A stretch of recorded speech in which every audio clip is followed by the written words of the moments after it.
All right. Good morning, everybody. I'm glad that so many of you are able to make it. I know a lot of people haven't been feeling well, so it's great that I got so many bright, shiny, happy faces here.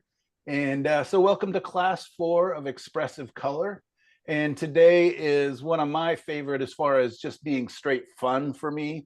And it's called the wipeout method.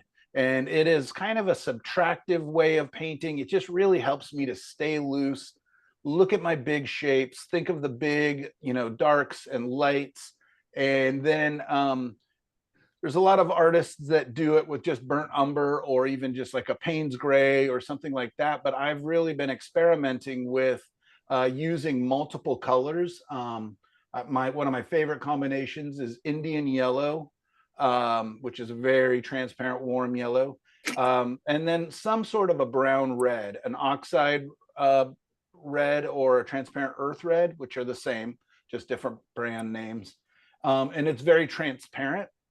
Sometimes I use a burnt umber instead, which gets a lot of the same colors across, but it can be more opaque, which depending on what you're after can be useful. And then my third color oftentimes is a ultramarine blue, which I use just to really darken those colors. And I can also lean towards the cool colors.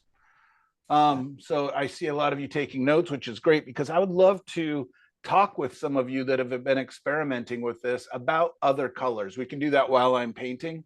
That's why I was going to have you guys take notes and then share them with the class. I know Gail's been experimenting with different colors.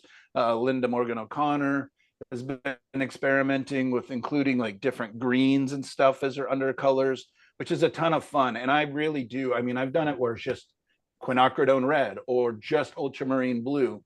And it's just a great freeing way to work to start a painting.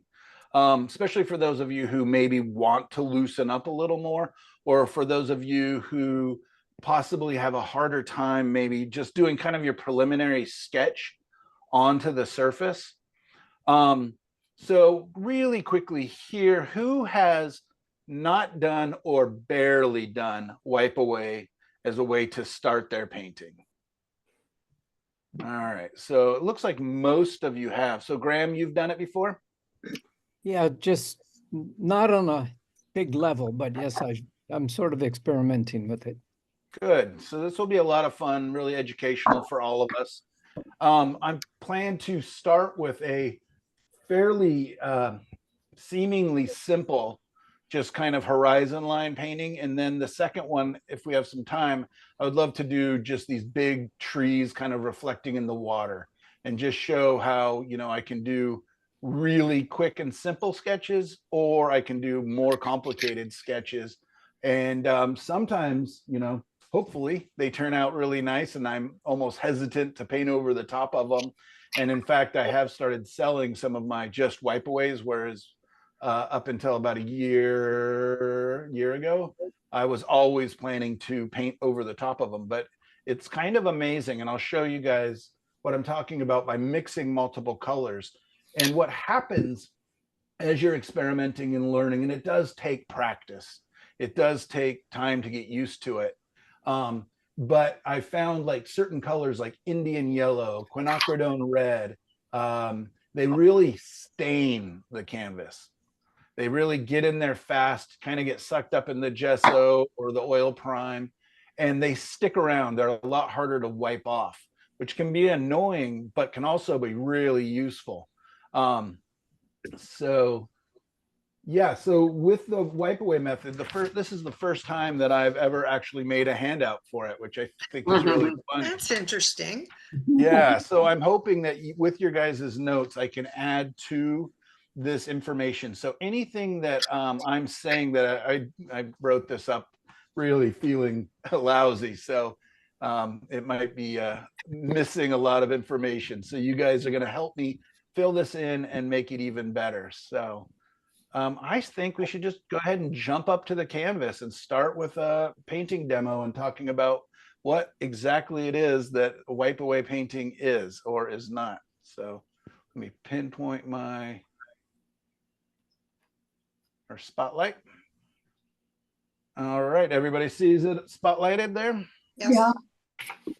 So I'm going to start with kind of my favorite way of doing it. I really was thinking like maybe I should just do a simple like transparent earth red or even chromatic black or a Payne's gray and just really show you how simple and straightforward it can be.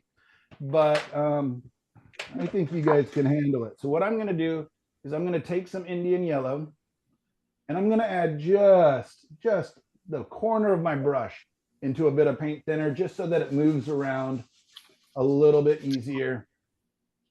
I'm just going to kind of load this. Oh, and then one of the main things that you guys are going to learn is that this is a lot more difficult on a real textured surface or a canvas with a lot of texture. If I need to do this on a canvas, I will gesso it a number of times to really get that weave texture to kind of go away. Otherwise, what happens is the paint sits down inside of those little tiny dots and really can become cumbersome or really look weird. You don't have to cover the whole thing with your brush. You can simply take your paper towel, and this makes spreading it a lot faster. And again, I know that the Indian yellow is going to soak in or stain the canvas. So some of our really transparent colors have a different quality.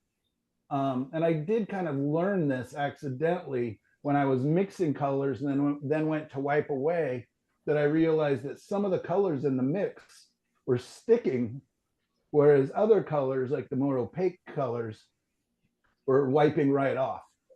And so that was just kind of a lucky accident that really kind of stuck with me. And I really thought, oh, this would be fun and interesting to experiment with. So my next color that I would like to do, and here I can zoom in a little bit here.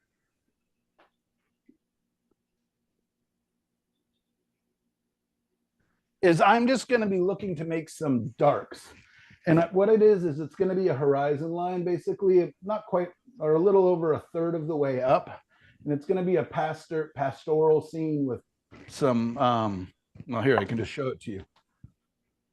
So this is a photo that a friend of mine online took, and I asked him permission to paint from it. And I just thought that, you know, it's basically quite simple, right? You just got these big dark shapes. And then the tree, of course, would be more complicated. And I used to try to wipe away, you know, around the tree, and that can be kind of fun and interesting just to look for the negative shapes. But it's a lot easier just to kind of get in your big shapes and then kind of come in with the finer detail. So I'm going to grab some quinacridone red here, and I'm going to stay away from my white while I'm doing this. I generally just use fairly pure colors. I'm going to mix in a new color. This is an ultramarine green, which I didn't even know existed until I saw the tube this morning. Grab a little brown. So I do want it to get darker than this. Maybe grab some burnt umber, a little ultramarine blue. I'm just looking for some values, a little bit of color shift. So I know that more red is in it, quinacridone or some of these warm earthy colors. It's going to feel warmer. The more blue I add to it, the cooler and darker it's going to be. All right, so even though I'm just looking for my big shapes, I can begin to right away look for some of the temperature shifts. Like I know down at the bottom of my painting, I really want it quite cool. And it's going to be a little greener. And then as it gets closer to the horizon, it's going to get a little warmer. And I could, even though this is a pretty good size, this is a 1-inch, just a shop brush, I could actually even use bigger brushes than this if I want. So let's go ahead and just grab a big old house brush here. And let's just knock in some big areas. And again, I'm just thinking big shapes, big forms. There are times when I'll just cover the whole canvas or whole panel and really wipe away. But that's just making extra work for myself. So a lot of times I'm just looking for, the areas that need to be covered, and then I'll come in and cover some of those other areas as well.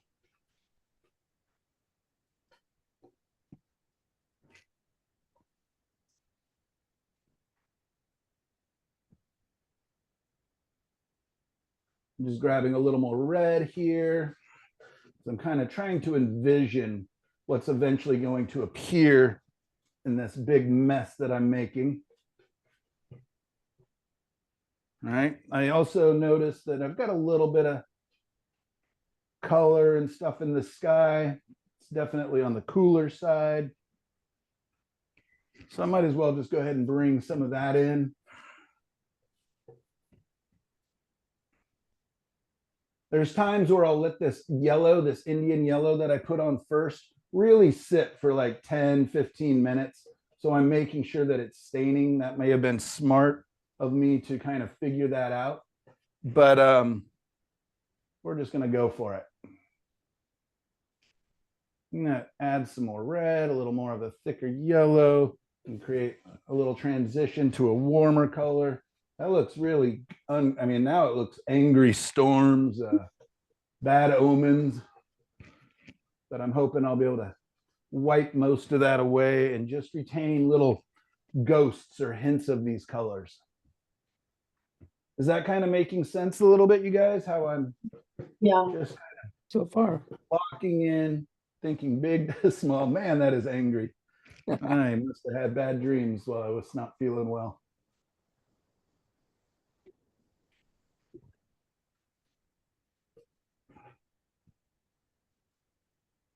All right. I'm going to go ahead and clean this brush a little bit because some of this paint's really quite thick on there right now. And I'm just going to use a cleaner brush just to kind of knock some of that back. Again, I just know that I'll be wrestling a little bit as I'm trying to remove all this paint. I love to think of this style of painting like sculpting. Like if you have a big lump of clay, right, and you want to do a portrait or whatever, a cat, you're literally just going to start pulling away from that big lump of clay to start to kind of get your base shapes, right? So that's what I'm going to be thinking here. So I'm just going to, oh yeah, I got to go horizontally, otherwise you guys get all that glare.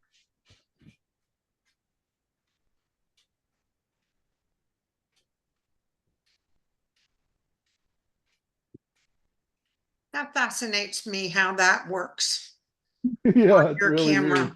It doesn't make any difference to me how I see it, but I can see it on the monitor changing so completely. So now my first step after kind of getting some paint on there, and I can already tell that I put my horizon line on a little high. So I'm just going to lower that. I'm just going to come back in, and you can see how easy it is to remove this paint. So I'm just going to lower this horizon line so I don't have such a 50-50 split.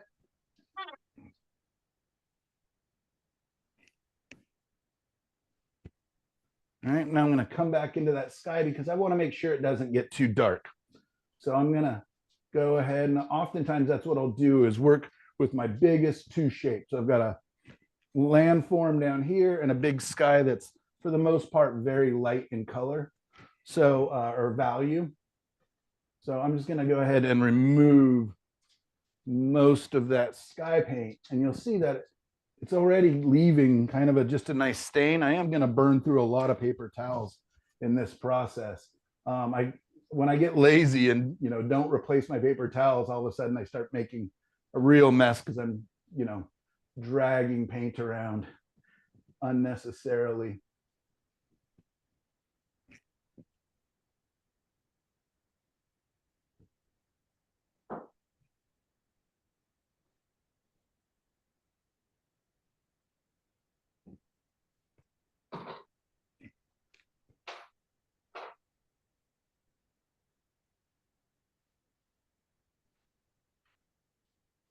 All right, I'm already liking that more. It's already kind of, and you get these kind of accidental little formation sometimes because it's very organic. I'm just working with a big dirty brush.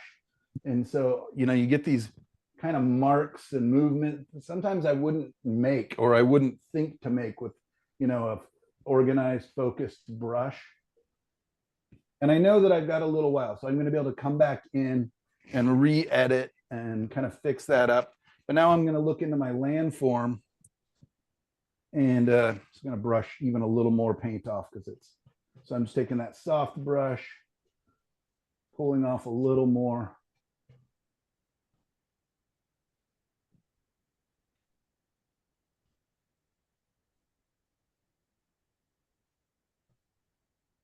All right. So now I'm just going to be kind of thinking about what is the biggest shape, squinting my eyes at my reference. And I've got this kind of lit field that kind of comes through.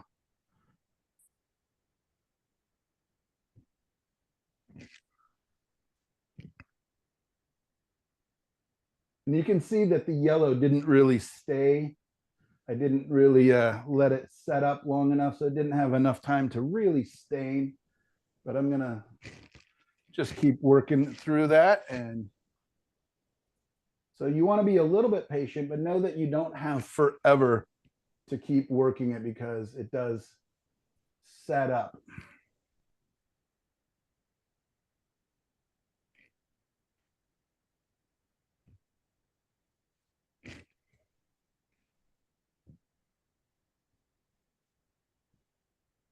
And it's, again, just like working with clay, even though I've cleared this area off, I can come back in and bring more paint into it, probably with a softer brush than I'm using here.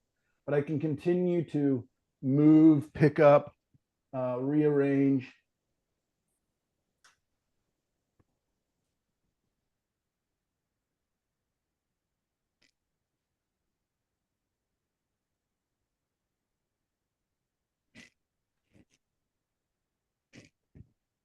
And just something I'm constantly telling myself is be a little bit patient. The detail will come. If I start trying to really get in my little tops of trees or any of the minute detail too early, I will end up wrestling with it and setting myself up for a bit of a headache. You can already see what could be, you know, whether I leave it or not, like little trees coming up, right? Kind of cutting into the landscape a little bit.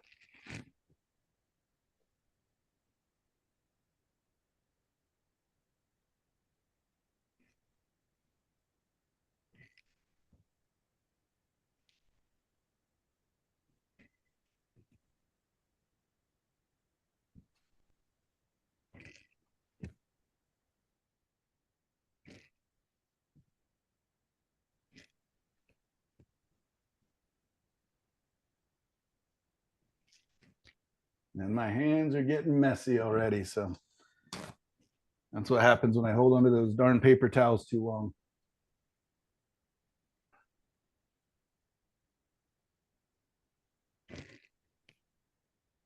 So are you guys beginning to see kind of an underlying structure forming in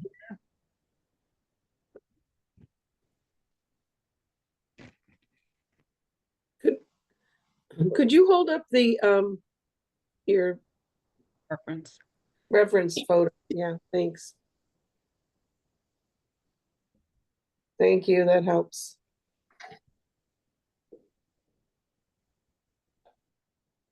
So yeah, I really like this photo just for some of the glow and atmosphere. And he's a person I've met through Instagram. I think he lives in Missouri or Wisconsin. I don't know. No, in Illinois.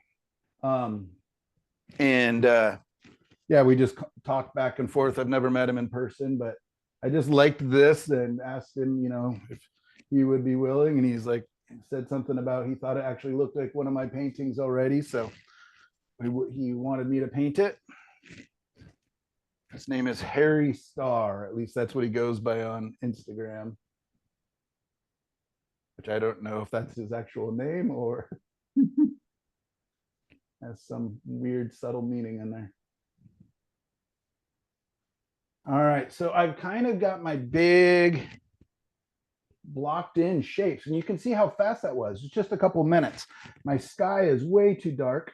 So what I'm going to do is take a little bit of paint thinner now to my paper towel, just so that I do not want it dripping down, because that will really mess up stuff. So you'll notice I'm using very little medium or paint thinner. And I'm just going to come across. You see how that just lightens it right up? Just a little bit of paint thinner. Yeah. What you're going to learn using the wipe away methods is it's really about the pressure. If you use too much paint thinner, it'll really move around and get too slippery and too strange. So be careful of that. And also be gentle with yourself. This is a strange way to paint. It's almost like painting in reverse. I don't know anybody that does, a really great job the first couple times. It does take, just like anything in painting or in art worth doing, is if it's something that you're interested in and curious about, then just be prepared to experiment. Maybe this is a 12 by 16 panel. Maybe you do a bunch of little 8 by 10s or even smaller than that, just to really kind of get the feel for it. Do something nice and loose, not too many shapes. Try to stay away from getting overly detailed in the beginning, just while you're kind of figuring it out, how it works, why it works, what it's doing.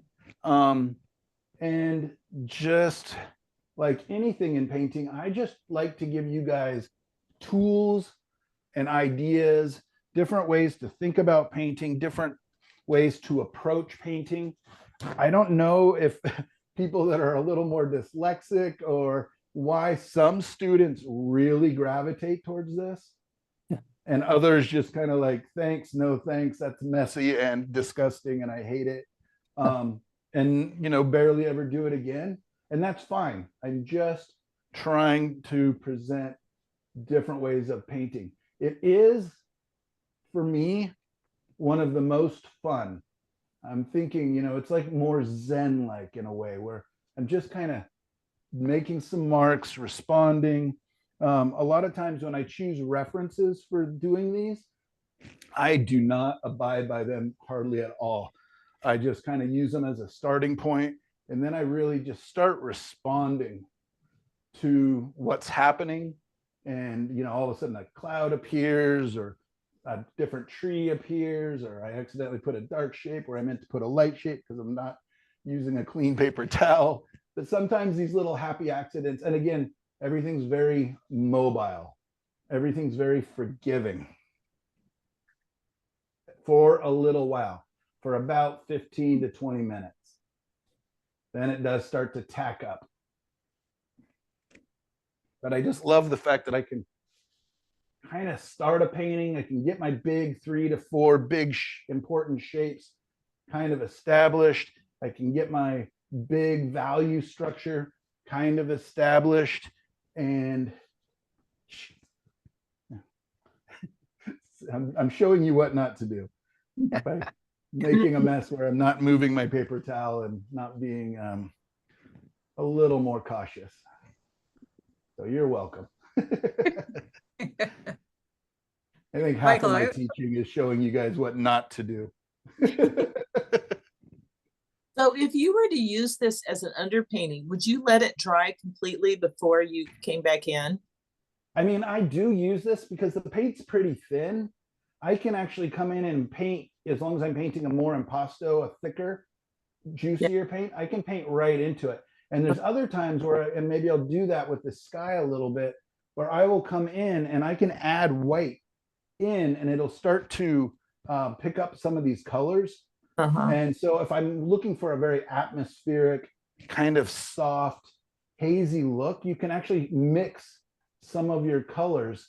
So yeah, a lot of times I just kind of start this. I might walk away for a couple minutes to let it even tack up a little more. If I'm using the earth colors, the oxide reds, or like a burnt umber, they dry really quickly, or they start to tack up really quickly. So there's times where, they're tacky enough. But if I start pushing hard onto the surface with my next layer of colors, it will blend. And if I didn't want a tonalist kind of earthy color, that might get really annoying, right? If I just all of a sudden everything was mixing with brown. But there's times where, boy, that little bit of contamination, for lack of a better word, really helps harmonize the image beautifully. So it does depend. If I'm looking to paint a real vibrant, real bright colors, this may not be the way I approach the painting. I may want a white canvas because I want the transparency of the colors to really show through.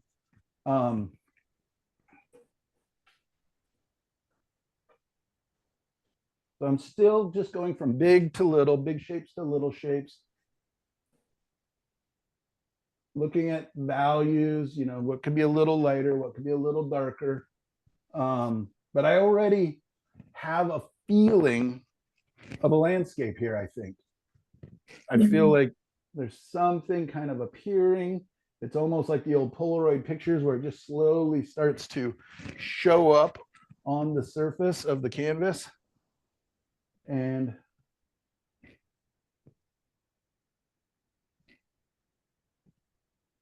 I know for me, Michael, that, this technique, which I just absolutely love, I was always it would get into the details way too fast. right. And this technique forces me to concentrate on shapes and composition and luminosity and values before I can even start to think about little tiny details. And that, for me, helped me so much. And I agree with that. Absolutely. I think that is the biggest thing that it does is, and like I can already come through and start to hint at some of the grasses just by using a kind of a rough brush. But I don't want these to be the grasses, but I'm kind of just giving myself some little organic shapes, a little bit of motion or texture that I'll even be able to build upon as I come back in and keep working this. But yeah, the detail I'm just patient. Hopefully, sometimes I'm not, and then I kind of ruin it a little bit.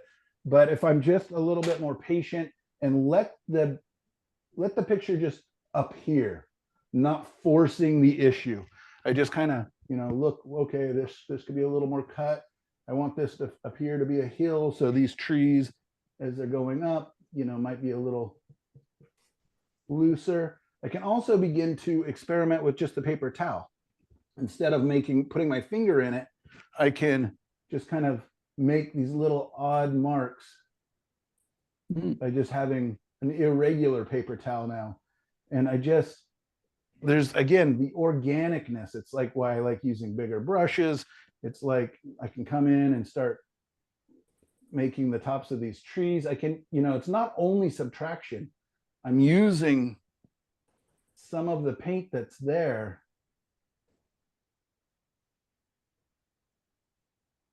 as well. Let's put a little tree that's a little taller, that's maybe breaking up through here. Just come down.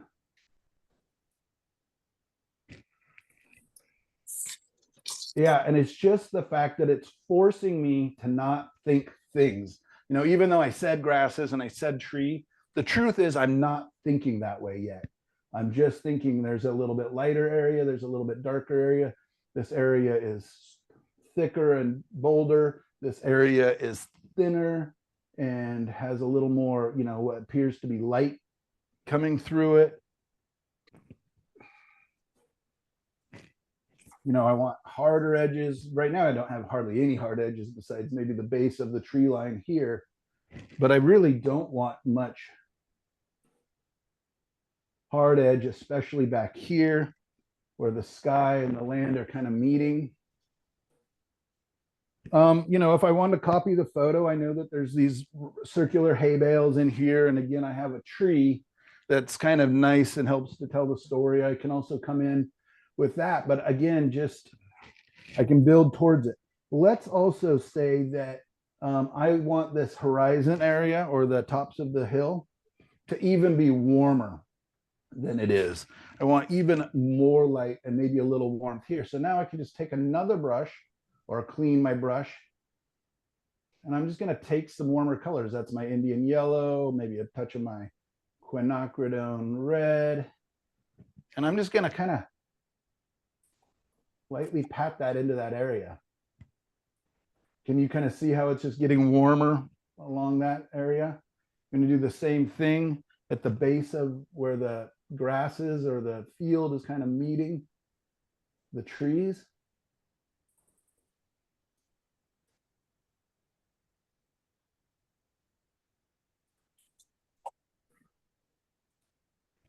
Also bring in some of the tops of these trees, and I'll get in there and fix these up. I'm just trying to get a little bit of warmth into the tops there.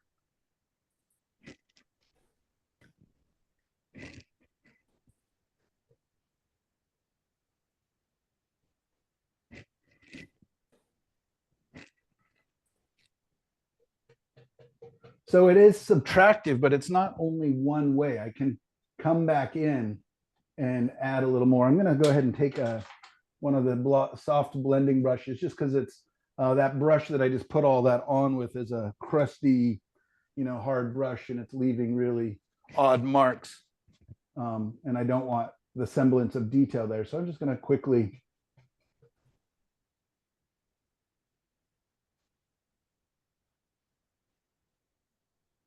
blend that down, blend that down.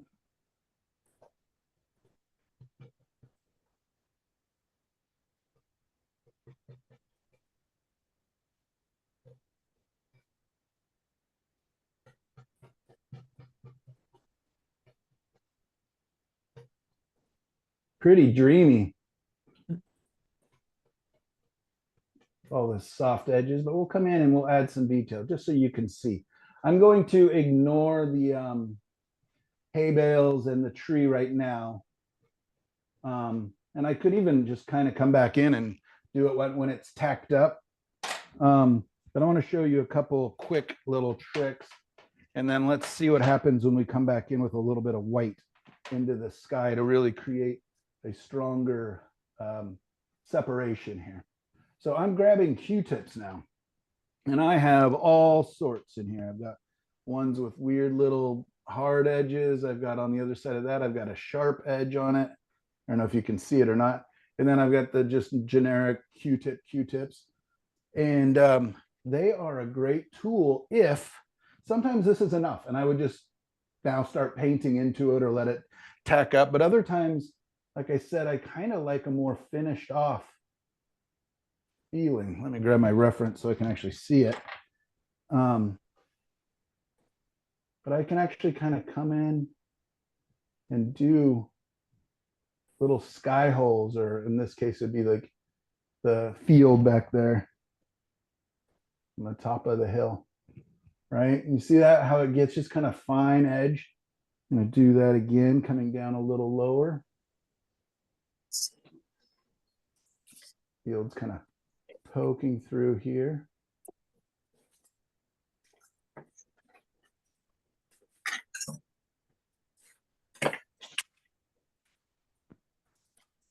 And all of a sudden, hopefully I'm starting to get a sense of depth as the little fields or clearings are starting to poke back. Come down and maybe pick out where the light's actually hitting this foreground field a little better. And again, I'm just thinking, not detail. I'm not thinking things so much. I'm just looking for different values and different shapes.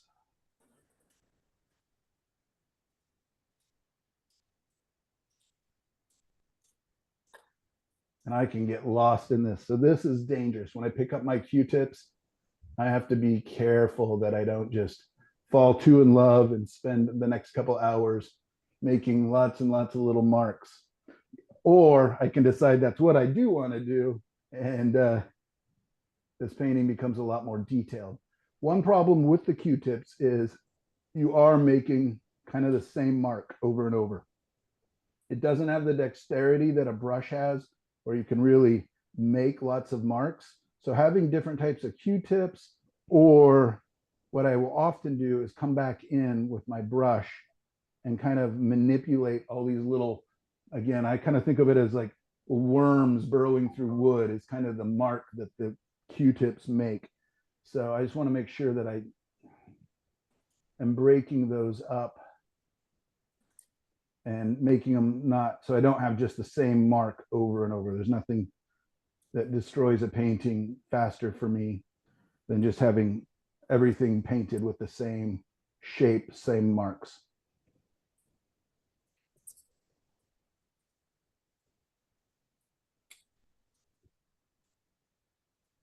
Where the Q-tip really can be helpful is I'm going to zoom in even closer. And we're going to be looking at the tops of the trees as they go back into space here. And I can really come back in and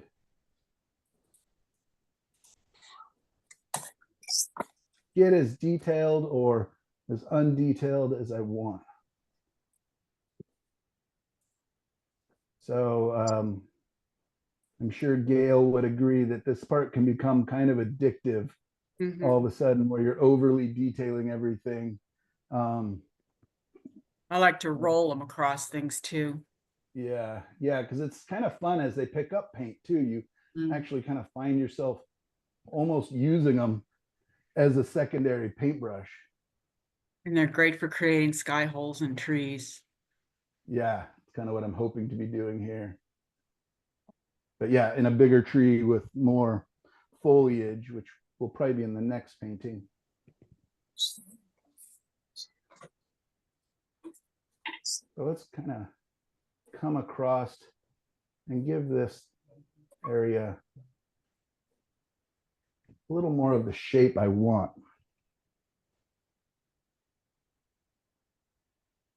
Helps me to look and see if it's staying kind of irregular.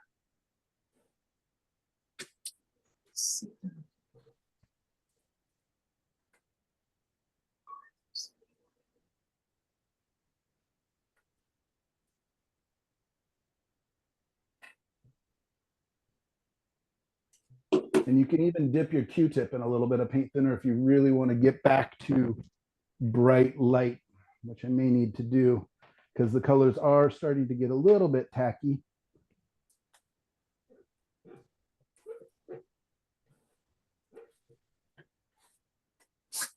So let's just pretend here in my sky that I really want my sun to be kind of coming up over this side of the sky. So I can take my Q-tip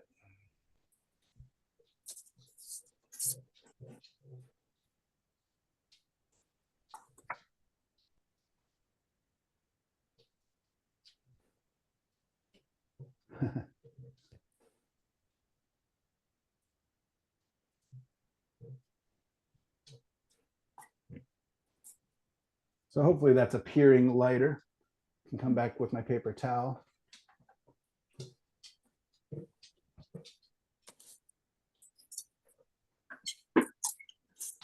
And hopefully that appears really quite light.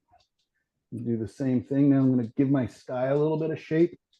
So if I know my light's kind of coming from behind here a little bit, softly coming up, I can. Oops. Got to make sure I hold my paper towel in my hand. I let the back end of it scrape across there, which can be pretty annoying.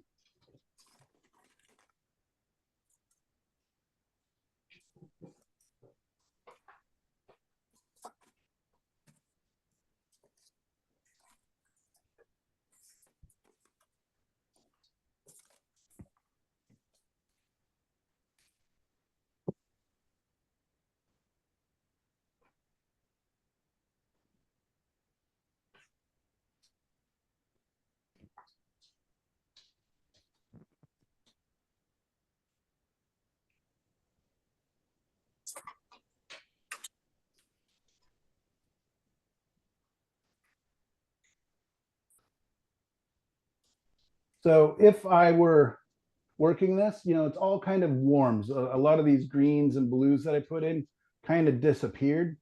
So I could bring, some cooler blues into here. I can also let that dry and kind of bring that over the top, to bring more color. I also kind of like this yellow and red underpainting. Right now the brush is just wanting to remove paint. So would have to use a really soft brush to start adding more paints into the shadows.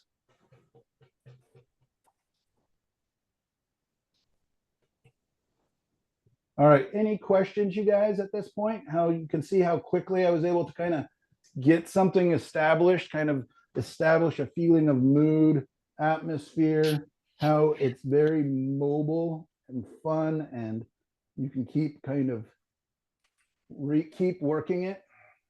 Michael, I have a question about the brush you're using. With acrylic paint, when I do that, it starts drying up on the brush. So then I want to get it in the water, but then it's not dry anymore. That is very true, because even if I dip this into the paint thinner, I can't really use it to softly blend. That is a good observation, a good point. Yeah, so with blending with acrylics, you're definitely going to want, possibly some drier brushes, or again, I'm using my mister. If I do dip it into my paint thinner, I really got to clean that paint thinner out. Otherwise, it's just going to take all the paint back off, whatever it touches. Or maybe have more than one brush to do it with. Yeah, exactly. But it's still going to be drawing on whatever brush you just touched it with. Yeah. So yeah, I mean, I'm already 4 or 5 brushes into this painting. But yeah, so it is something to be aware of. Anytime you start dipping into paint thinner or whatever else, it really does mess with it. So you'll see again that I haven't added white. I haven't added, it's just this kind of, again, I'm just thinking of it typically just as my underpainting. That's But there are times when it really works out, or I really like the effects that I've created, or, and I'm just happy with it. And I will leave it, or just, come in and add a little more detail. But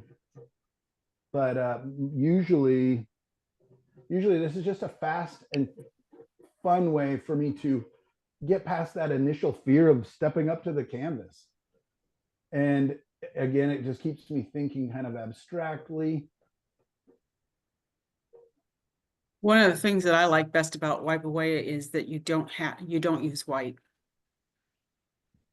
Right. It's almost more like a watercolor painting in that way, where you're using the white of the surface.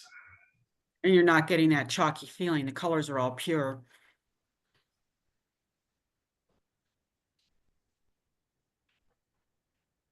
Now, this is to Diane's question about lots of needing to use lots of brushes. And I don't paint in acrylic, but the acrylic painters might know. Can you use effectively the cheap chip brushes to soften, if you're using acrylics? Because if so, you can just buy those by the bag. Yeah, And just sometimes. and just Sometimes throw them you in. can That's use what them. I do. I just, I just burn Right. like 20 chip brushes when I needed to change a brush. I just throw the old one in a bucket of water and deal with it later. Mhm. Yeah, I did go by a makeup store that my sister's a beautician, and I was with her, and they had these bags of these blending brushes for makeup, Yeah. and they cost nothing. But the only problem is they throw hairs Yeah. like Yeah. crazy. They're really cheap. But I don't know for acrylics if that might work. Yeah. Yeah, it would work for acrylic.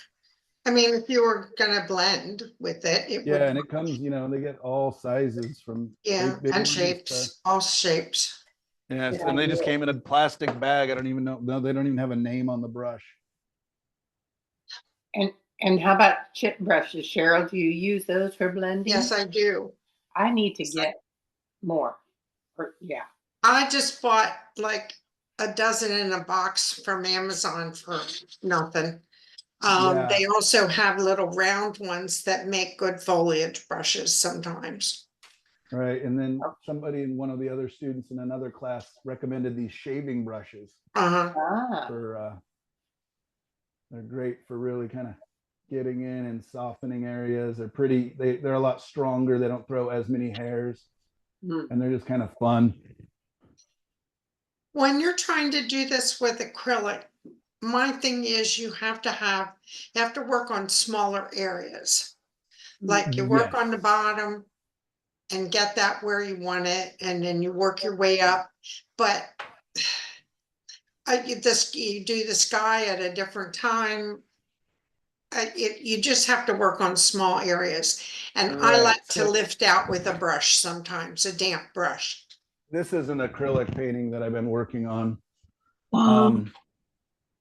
And so I basically did it in black and white. And then when it was fully done, but I did the sky and stuff with subtractive with my acrylics, but I just used a mister brush. I mean, a sprayer, and I laid it flat on my table. Mhm. So I almost felt like watching a watercolorist work, and I could just keep misting it. And yeah, it took a couple layers in some spots where it just got so thin, but it really created, I thought, a nice contrast of real soft edges in the background and in the Mhm. water where I really wanted it soft and kind of hazy, versus then I used a flat brush in the rocks to create all the different texture and feeling. I love it. It's very So, nice. Those trees yeah, I are don't know. You starting got a to little, become your signature. what's that? Those Yeah. trees are starting to become your signature. Yeah. Yeah, I just love thinking about the metaphors that they represent. Mhm. Kind of sad, but kind of hopeful, kind of, you know. But anyways, now it's fun. I did my first 2 coats with glazing. The first one, I just put very light pink along the horizon, just so it's slightly redder. And then yesterday I just did a kind of a dirty yellow across everything, and then came back into where I wanted the cools and basically just wiped it back away. And now I'm wondering, I think maybe I could come along the transitions from the light to the shadows and add a little warmth, and maybe even a little more warmth where the sun is kind of coming up under the trees. So I might do that with a transparent red or a transparent earth red. Michael, are you doing that in oil, the glazing, or the acrylic? I am, just because, yeah, that's Oil, what I'm yeah. used to. But all the design and all the detail work was all acrylics. Very beautiful. You said you're using a oil-based glazing material. What is the glazing product? For me, I just used a touch of Galkid gel, but very little, and some Gamsol, and then I just put it like you would do to treat wood. I just made a little puddle of it and dipped a paper towel into it and just kind of wiped it in circular motion. And then once I got it to where it felt pretty even, then I just went in and removed it. So that's But Gelkin it's so gel, cool. or what's the other name? Galkid. Oh, I mean, you could use Galkid Light would be the easiest. Galkin, Galkin? GALKYD. And it's a Gamblin project, but you could use Liquin. I just don't like the smell of Liquin. Almost any glazing medium would work. I just find if I put too much, that I think the dog just got a hold of one of my Q-tips. Oh, no. Hey, Michael, would you show us your dog? Oh, yep. So with the glazing, with the Yep, Galkid, she's eating whatever I drop. What a with the Callie. with the glazing, Look at her. And there's her puppy. Beautiful. puppy. She loves that puppy, but she loves it so much. Oh, yep, she does have a Q-tip in her mouth. Callie. Oh, Thank Yeah. you. She's Thank you. definitely in that stage where anything that hits the ground. It's hers. so I have a No, no, it's just about the glazing. So Gross. if you use the Galkid glazing, would you put a touch of color in there? oh yeah. I mean, so Yeah. you would add some Add it touch to of your paint. color. Yeah, let's do some glazing. Let me see if I have a painting here we can glaze into. Um, And how fast is that Galkid? Is that a faster drying? yes, it dries in about 2 to 3 days, Okay. depending on how thick or thin you put it on for sure. And I prefer thin. I prefer more paint. And then I use, when you're doing glazing, you want to do a transparent paint. And you're Just kind saying of looking add around my this, studio to see what painting would take glaze right now. but you add the color acrylic paint to the Galkin glazing? No, no, Oh, no. yeah. The acrylic painting is the underpainting that I let dry completely. Oh, okay, okay. Yeah, good question. No, you will. Oils and acrylics never mix directly. But you can paint oil paints over top of a dried acrylic painting, Okay, but you cannot paint acrylics over the top of an oil painting.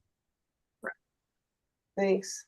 No, I'm glad you're helping me to clarify that because you can make a big mess. And believe Yeah, me, I've done it. I've never used oil paint, so What's I- that? I've never used oil paint.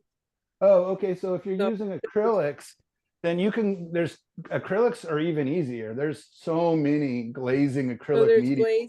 glaze medium for acrylics? That's what Yep. I use that the most. Yeah, that's what I should be using. Yeah, I use a Cobra product and it's called a glazing medium. And it's a what product? Oh, Cobra. don't worry about that. That's an oil product. It's Oh. yeah, I'm an oil painter, not an acrylic. Okay. Who, is But- there, there's any acrylic painters out there that use a glaze? So Yes, I've used some, And do you know the name of it? well, it's through, it's Golden. Golden has a whole bunch of it's acrylic glazing. glazing medium. And Okay, there's thick and thinner, and there's glossy and matte. There's a variety of things to choose. okay, thank you. All You right, look at let's, the notes that I did on acrylics, there's a list in there of what some of Thank you. those are. Thank you very much for those, by the way. no, Thank you. these are all good questions. So what I'm going to do is I am going to stop the recording, take a little break, and set up some different glazing and different tricks we can do real quick. I think, Liquid text makes glazing mediums. Yes, yeah, when you go to the acrylic section of your art store, there's so many mediums, so many. So I use glazing medium so far. I've used an airbrush medium, which really thins it down nicely. And I've used an impasto gel, which is nice, but it leaves a texture, but it still adds to the transparency. All right, I'm gonna go ahead and stop the recording and we can keep talking here, but I want to change my setup because you can see how big of a mess I've already made. I don't know if we need another example of wipe away today. I think you guys got the gist of it. And so let's play with some other ideas. Let's answer some other questions. So And you can glaze over both oil and water, acrylic, right? yes, mhm. but you Okay. Yeah, can't but- mix them. Right, right. You can't mix them together. You can use the same technique on oils and acrylics, but you have to stick with your acrylic medium for acrylics and your oil stuff for oil. You understand Oh, what I okay. mean? Yeah, so you Yeah. cannot glaze acrylics with oil. Correct. Okay, What thank was you. the question? You can Well, you yeah, you can can, glaze acrylics with oils, but then you can't go back to acrylics. yeah, Right, okay, all right. Once you Yeah, that touch was an acrylic painting with oils, it is now becoming an oil painting. Right, and that was my very first class with Michael. I did not know that. So I've saved that example, so I will never forget that. And anytime I have a question, I just remember that oil and water don't mix, and oil always goes on top. yes. Fat over lean, exactly. Okay, so my question first about glazing was asked by an acrylic painter. Yes.